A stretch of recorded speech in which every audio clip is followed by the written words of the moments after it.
Hello mga ga, to this video ay i-share ko po sa inyo yung 1 kilo recipe ng panbisaya or salbaro ba yung tawag nito. Dito kasi sa aming lugar ay binaston po yung tawag namin dito. At niloto ko po sa gawa po namin na DIY oven o yung oven na gawa-gawa lang po namin. Kaya mga ga, umpisahan na po natin. Simple lang po talaga yung mga ingredients natin dito. So dito meron na akong 1 kilo ng first class flour at 1 tablespoon ng ating yeast. 1 tablespoon na rock salt at 1 cup na light brown sugar. At 2 cups na tubig. Kayo mga ga, kung meron kayong mga vanilla extract ay pwede talaga tayong maglagay dito.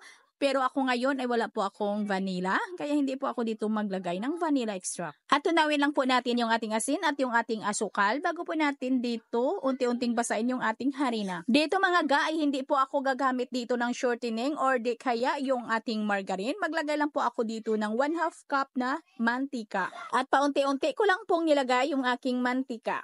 At masahin ko lang yung aking dough ng nasa 15 minutes.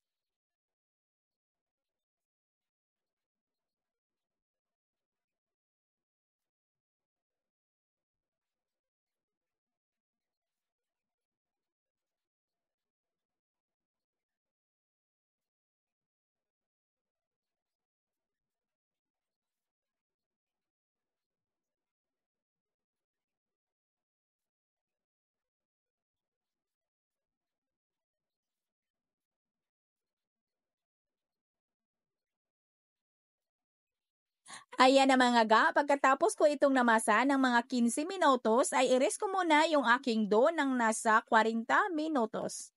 At pagkalipas ng 40 minutos ay malambot na po yung aking dough. Pigain lang po natin yung ating dough para makuha lang po yung huluhangin. At pwede na po natin itong putulin. At dito sa aming lugar mga ga ay dalawang klase man yung aming salbaro. Yung iba ay walang palaman at yung iba naman ay nilagyan po namin ng palaman. Ang palaman po namin dito ay ito, meron po akong niyog, giniling na niyog at saka naglagay lang po ako dito ng 1/2 cup na asukal.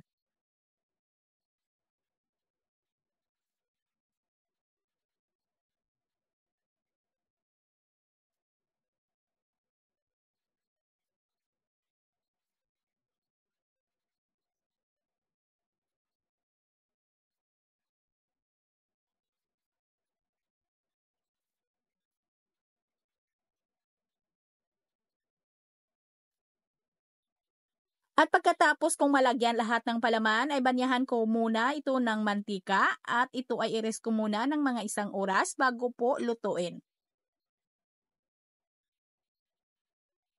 At pagkalipas ng 1 oras mga ga ay pwede na po yung lutuin yung aking binaston or yung aking panbisaya.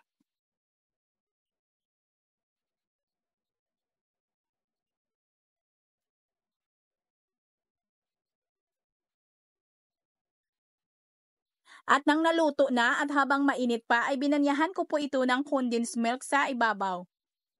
At kayo mga ga, pwede naman na hindi kayo maglagay ng palaman sa inyong panbisaya at pwede na din nalagyan din natin kasi masarap din pag may palaman. Sana nagustuhan po ninyo yung ating video ngayon. Magkita-kita po tayong muli. Ito pong inyong Kainday. Maraming salamat at bye-bye.